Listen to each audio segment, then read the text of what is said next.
नमस्कार साथियों, जैसा कि आप सब जानते हैं कि जम्मू कश्मीर में smart meter, old age pension, property tax, ration card में, राशन डिपो में चीनी नहीं आना, ये सारे के सारे मुद्दे जो हैं ये हमने स्टार्ट किए थे। इसकी मुहिम हमने स्टार्ट की थी, वो आप सब जानते ही हैं। और बड़ी खुशी की बात है कि जब जब हमने ये बातें बोलना स्टार्ट की, जैसे जैसे हमारी मुहिम तेज हुई, आपके मीडिया के माध्यम से एलजी साहब तक बात पहुंची और एलजी साहब ने वक्त वक्त पे वो बात दोहराई और ये बात कही कि हम बहुत जल्द गरीबों के बिल माफ करेंगे। प्रॉपर्टी टैक्स को उन्होंने डेफर किया, पेंशन के लिए उन्होंने बात की, चीनी के लिए उन्होंने बात की, नेक्स्ट मंथ आ जाएगी। लेकिन मैं एलजी साहब से कहना चाहता हूं, क्या एलजी साहब आपका कहना ही बहुत है? आपके भाजपा के लीडर आए दिन शगुफे छोड़ते रहते हैं, चाहे वो राजौरी पुंछ जाकर छोड़े, चाहे वो डोडा किश्तवाड़ जाके छोड़े या अपनी भाजपा के ऑफिस से छोड़े, वो आए दिन शगुफे छोड़ते रहते हैं। क्या एलजी साहब आप भी शगुफा छोड़ना सीख लिया आपने जम्मू कश्मीर में आके? अगर आप शगुफा नहीं छोड़ रहे तो आप रिटर्न में ऑर्डर क्यों नहीं निकालते? क्यों बुजुर्गों की पेंशन बहाल नहीं करवाते? क्यों स्मार्ट मीटर जो 12 लाख स्मार्ट मीटर जो है वो यूपी में खराब निकला और उसकी वजह से वहां पे जो स्मार्ट मीटर है वो फ्लॉप कर दिया गया, फॉल्टी साबित हो गया और स्मार्ट मीटर यूपी में नहीं लगा। वहीं पे जम्मू कश्मीर की बात करूं तो जम्मू कश्मीर में भी स्मार्ट मीटर को लेकर अगर आप देखें तो 1200 ग्रीवियंस सेल में कंप्लेनें पड़ी हुई है, लेकिन किसी ने कुछ भी नहीं किया। चाहे वो स्मार्ट मीटर डैमेज की कंप्लेन हो, चाहे वो इंटरचेंज केसेस की कंप्लेन हो, चाहे वो जहां पे स्मार्ट मीटर जले हैं उसको रिप्लेस करने की कंप्लेन हो। 4 महीने से बिल नहीं आए लोगों के और जहां जहां पे बिल दिए जा रहे हैं 35 से 40 हजार रुपया बिल बनाया गया है। कहां से जनता देगी? आखिर किस तरह का अत्याचार 370 तोड़ने के बाद जम्मू कश्मीर की सरकार जो अप्रत्यक्ष रूप से भाजपा चला रही है, एलजी साहब को वो किए जा रहा है, वो किस तरह से किया जा रहा है, किस तरह के अत्याचार किए जा रहे हैं। राशन कार्ड में चीनी आपने बंद कर दी और शगुफा छोड़ दिया और नेक्स्ट मंथ चीनी स्टार्ट हो जाएगी और फ्री में दी जाएगी। लेकिन शगुफों में कब तक हम विश्वास करें? कब तक एलजी साहब आपकी बातों पे हम विश्वास करें? मैं बात करना चाहता हूं समाज कल्याण विभाग की। समाज कल्याण विभाग द्वारा 8/9/2022 को 156 जेके एसडब्ल्यूडी के तहत एसडब्ल्यूडी 2022 के तहत एक नया नियम कानून लाया गया था।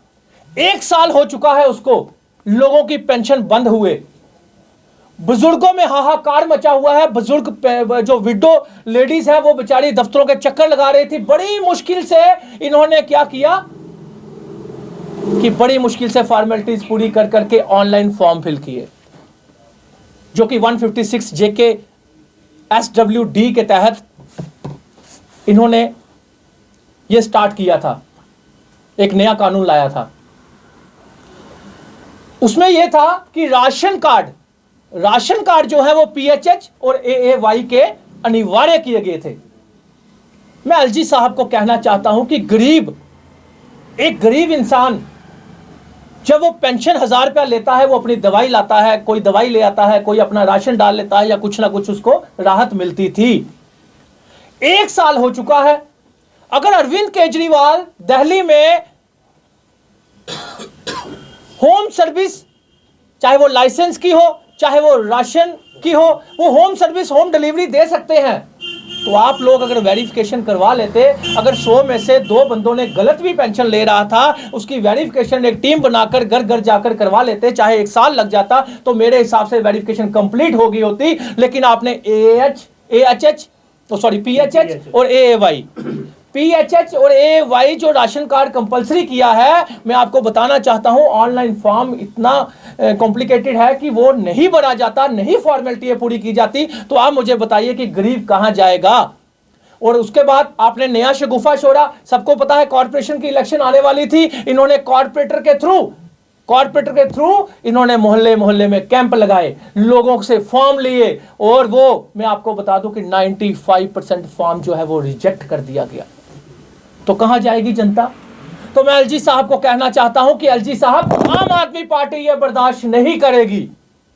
आम आदमी पार्टी जब घर घर में राशन पहुंचा सकती है, तो आप क्या जम्मू कश्मीर में एक टीम नहीं बना सकते थे कि जो पेंशन जिन लोगों को 7-7 महीने से मिल रही थी, उनको घर घर जाकर उनका सर्वे किया जाता, उनकी कोई सर्विस जो है उनको दी जाती, जो गलत था उसकी पेंशन बंद की जाती। लेकिन जो आपने लाखों लोगों की पेंशन बंद कर दी, उसका पैसा कहां गया?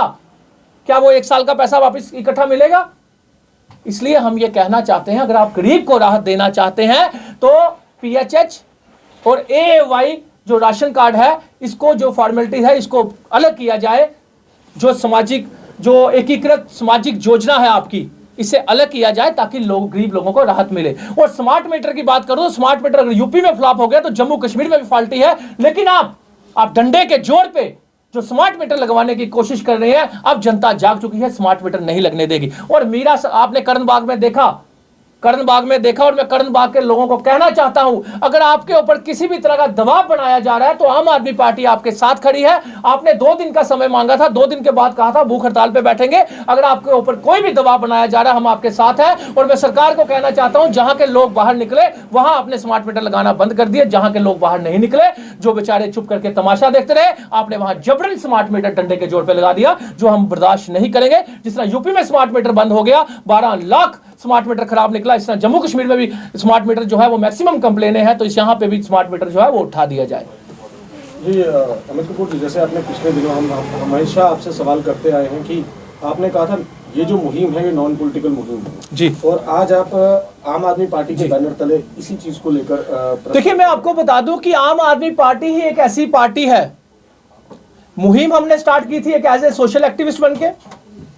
आम आदमी पार्टी ही एक ऐसी पार्टी है जो बिजली, पानी, एजुकेशन, हेल्थ पे लोगों को राहत दे सकती है।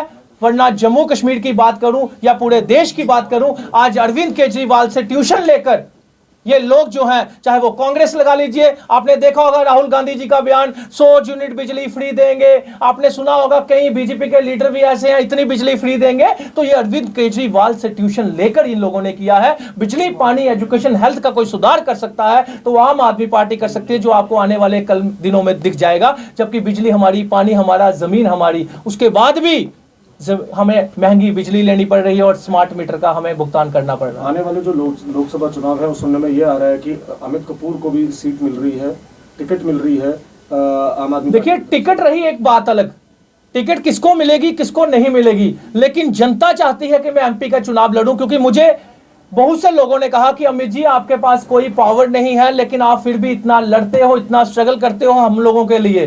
तो जनता की यह डिमांड है कि अमित कपूर चुनाव में उतरे। तो आम आदमी पार्टी की तरफ से या किसी भी तरफ से, मैं ये नहीं कहता कि आम आदमी पार्टी टिकट मुझे ही देगी, चाहे किसी को भी दे, लेकिन अमित कपूर जो है वो एमपी का चुनाव लड़ेगा।